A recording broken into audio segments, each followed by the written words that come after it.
Magandang araw, Luzon, Visayas at Mindanao. Ito pa rin ang Kompletos Recados. Kami po ay inyong mga kasama. Ako po si Dennis Antenor Jr. At ako po si Vian Dacles. Hindi pa rin tapos ang usapin. Sabi ko na, magkakaroon talaga ng part 2 Oo, tuloy-tuloy pa rin. At syempre, today ay makakasama natin si Atty. Pogi. Yes. Oo, para maganda yung... Sa iyong honor, akin yung second honor. Ito, lalagyan ko na talaga ito na attorney kasi last time medyo nakalimutan ko yata eh. Ayan. First name basis. Oo. Close. Close kami eh. Hindi, ito. Feeling ba yan o ano? Hindi naman. Friends. Okay. Hindi, ito. Ang kasama natin ngayon at magpapatuloy. Bakit namumula yung dito mo?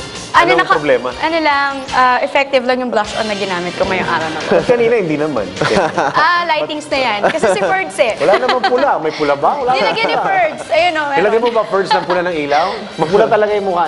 Oo, ganun na talaga. Hanip yung blush on mo, ang gantay nga. Sabi ko na nga ako eh. Maganda talaga yung ilaw natin. Hindi, maganda lang talaga yung ilaw natin ngayon, Papa. Sige, introduce mo na. Iharap mo siya sa'yo. Yan.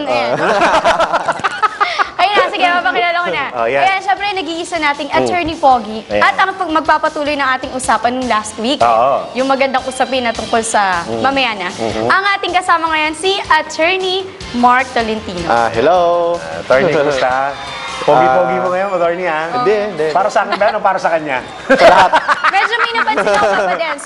Pareho kami ng color, blue. Blue. Tumatabang ako. Pero ano kasi the last time, pareho kayo ng kulay, hindi kayo nag-usap. Ngayon, hindi na naman kayo nag-usap. Hindi. Okay. Para Hindi namin nakakaalam. pag-usapan yan.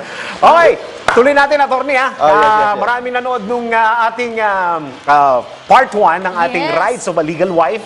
Dahil marami daw silang natutunan sa'yo. Yes. Sabi nila, ideal husband ka daw. Ideal. Hindi ka na daw alam, di ba? Siyempre, di ba? Okay, tuloy-tuloy pa rin po ang pag-uusapan natin.